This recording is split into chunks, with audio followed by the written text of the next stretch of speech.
Well, it's a little, well, I think the reason is that it's just another way to solidify and buttress the support that they need in the short term.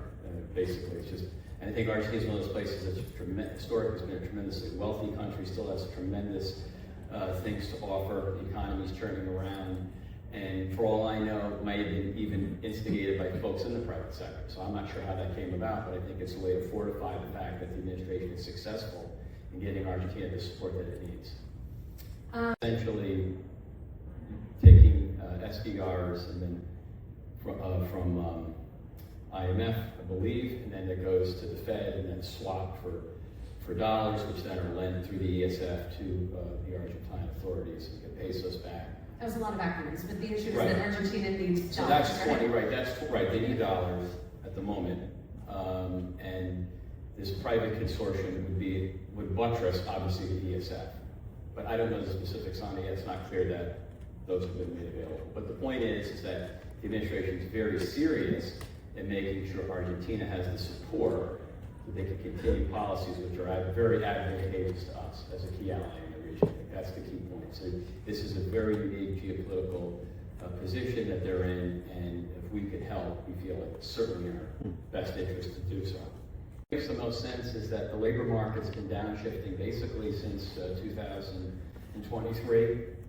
If you look at the numbers that were first reported and where we are now, it's roughly 2 million jobs. We've overstated over the past 2 years. So the downtrend in employment has been pretty significant. That began well before the Trump administration took office.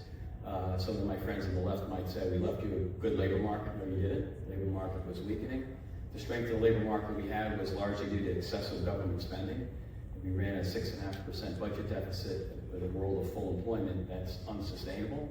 So the labor market is downshifting. I'd say in spite of the downshift in the labor market, confidence in the president's policies are reflected really in the fact that you've had this CapEx boom, incipient CapEx boom start beginning of the year when I think many people knew that the OBBB would be retroactive to January. Now people say, oh, it's all AI. Well, AI certainly is a factor, but we're seeing very good gains outside of just the information processing and related equipment as it's known in the GDP accounts.